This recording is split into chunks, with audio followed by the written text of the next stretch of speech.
Y'all want to see something crazy? Check this out. Cry for my wife. To cry for my wife. If my kid To be died. like the support. No, yeah, I'm. Damn, that nigga tough, ain't he? That boy said he ain't crying in front of his wife even if his kid died. Look at how he handled Charlie Kirk's death. Hi guys, welcome back again to another video. Thank you so much for clicking as always. If this is your first time here, my name is Julie. You are welcome to Julie Harrison Reacts. Don't make it your last by subscribing. This guy is trending on TikTok for the statement he made a few months ago when he stated on his podcast that he will never cry if he loses his wife or his kids, but he was seen weeping over someone else's death, which has gotten a lot of people reacting. I'm gonna let you guys watch the reactions, the hilarious reactions of the Black Americans, and please let me know what you think about the videos down in the comment section. Watch these videos. Y'all want to see something crazy? Check this out. Cry for my wife. Really? I just wouldn't. What if your kid died? That's a different thing. I mean, I would try not to cry for my wife if my kid To be died. like the support. No, yeah, I'm her foundation. I'm her. Damn, that nigga tough, ain't he?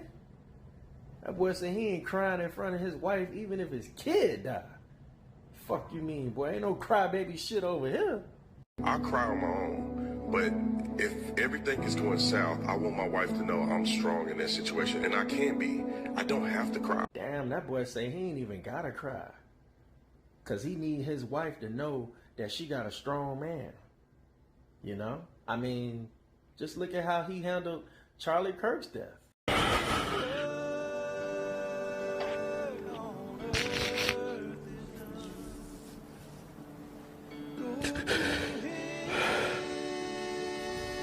It's that I believe that Charlie went to heaven because he was a good man. Now that's some crazy shit. You won't shed a single tear for your wife and your kid, but this motherfucker get the ugly snot-nosed booger cry? Charlie was a good man. Nigga, shut the fuck up. You all remember this buck dancing Rocket Raccoon Officer Tatum, as he calls himself? Y'all remember him? Well, do you all remember when he said the following? Never cry for my wife. Really? I just wouldn't. What if your kid died? That's a different thing. I mean, I would try not to cry for my wife if my kid To died. be like the support. No, yeah, I'm her foundation. I'm her strong point. I cry on my own, but if everything is going south, I want my wife to know I'm strong in that situation, and I can be. I don't have to cry. I can do that on another time. My wife is expecting me to be strong in these times. I thought about this. So I heard a guy say this. Is that when my father passes away, which everybody's parent is going to pass away, I'm not going to cry at his funeral.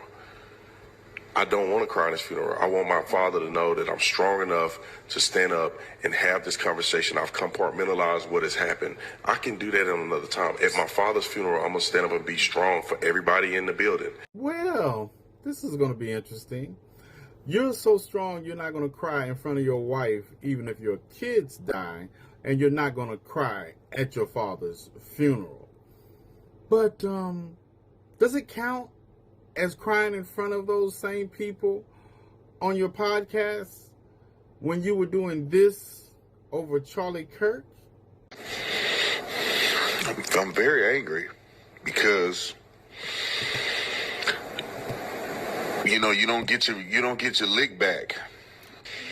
The restraint that Officer Tatum is showcasing right now, every Christian in this nation can relate to, because this is the type of suffering that we have to suffer with Christ in such a tragic time like this, but we still have to operate in peace and have to honor the word.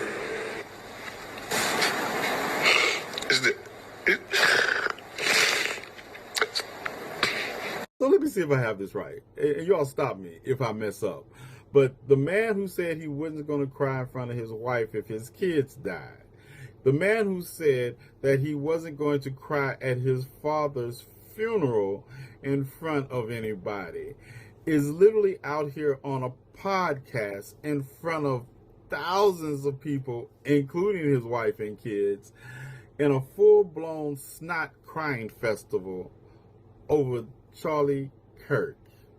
Did you all notice that this man was also missing from the Charlie Kirk memorial service for all his vaulted crying on his podcast? He didn't get a chance to cry at the memorial service either. You can't make this up. Oh, I was not invited to any of the Turning Point Faith events. Oh, no, not you. Which I'm one of the biggest Christians in the movement right now. Okay. That stand up for Jesus Christ on every platform that I've ever been on. But I didn't cry and say, that's... I'm sure you did not, but you're doing that right now. I said, you know what? I understand, man. God gave me a platform that's bigger than any platform you can give me anyway. Man, keep God's name off your motherfucking mouth. So I can do my own Christian stuff on my own platform. I'm not tripping, bro. I'll still do the thing because I care about the kids. But I was like, it's all right, man. If they don't want me to speak because of something else, when they got Tucker up here talking bad about Jews, I said it is what it is. That's not my place. I don't run the organization. And you know why they didn't want me at Turning Point Faith? Probably because a donor said, we don't want Brandon at Turning Point Faith because of his beliefs. Look, I don't think it was your beliefs, officer. It was your, A donor probably told him, we don't want Brandon there. A donor probably told him, we don't want Candace there. And what did they do? They didn't allow me to be there. yeah, let's go with that. Let's go with that. Lady. This motherfucker tough, ain't he? He say he'll never cry in front of his wife. And if his kids die, he gonna try not to cry then, goddamn, show how tough he is. He the foundation. I cry on my own, but if everything is going south, I want my wife to know I'm strong in that situation, and I can be. I don't have to cry. Now this him when Charlie Kirk died. The restraint that off the word. He surely is crying now. I don't know if your wife watching, but everybody else is. Damn, this somebody say he wouldn't cry if his kids died. But this Charlie Kirk shit was just too much for him. Boy. Motherfuckers will cry over that motherfucking master before they cry over their children. At least he doing that man crying. He ain't snotting going on. Be fucked up if he was snot. Nigga, you snot crying for that motherfucker? Huh? Charlie Kirk's wife didn't snot cry for his ass. Boy, you must be close to Turning Point. You must be one of them. Super cool. I know you was at Charlie Kirk funeral crying like a motherfucker. Had your Turning Point USA shirt on and everything. I think you're using the wrong C word. You mean cool. Wait a minute. So you ain't get to go? You snot crying for that motherfucker and they still goddamn blackballed your ass. Get it? Blackball. That stand up for Jesus Christ on every platform that I've ever been on. But I didn't cry. No, you whining now. Ever since I've been doing this, I've been getting versed in the kingdom. And like I told y'all, there's a lot of them motherfuckers. And he's one of them. They call him Officer Tatum. I don't know if he the police. He might have used to be. But this the thing, though. Out of all the coons, he got the best haircut. Look, after losing a lot of respect for two fucking people that I follow on this app, after losing a lot of respect for them because of their own fucking actions, I think, once again, I have to reiterate something I said last week, which is this. This is an illusion, ladies and gentlemen. Every person that makes a video, I don't care how long or how short, they're trying to sell a person to you. They're trying to sell you the person they want you to think they are. These people are not your friends. They're not. I'm sorry. They're not. And they will let you down. Especially motherfuckers who come to you with no blemishes and they're just this perfect person. They're fucking lying to you. Okay? God damn it. Over the past, I'll give it 10 days. 10 days. I watched as two people I respected. Not just followed, but respected. One showed her true fucking colors. The other one is doubling down on a whole bunch of other bullshit. Shit that he knows he probably should shut the fuck up about. He should look at it like we agree to disagree and keep it fucking moving, but instead he's doubling and tripling, quadrupling the fuck down.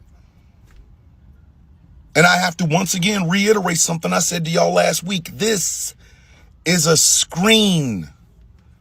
That's it. This is not real. For as many people as I interact with, some of y'all still don't know who the fuck I am. You don't know the trials and tribulations I go through in my life. You don't know the joys and the sorrows that I carry around with me. You don't know the financial struggles or things of that nature, probably because I don't fucking tell you about them.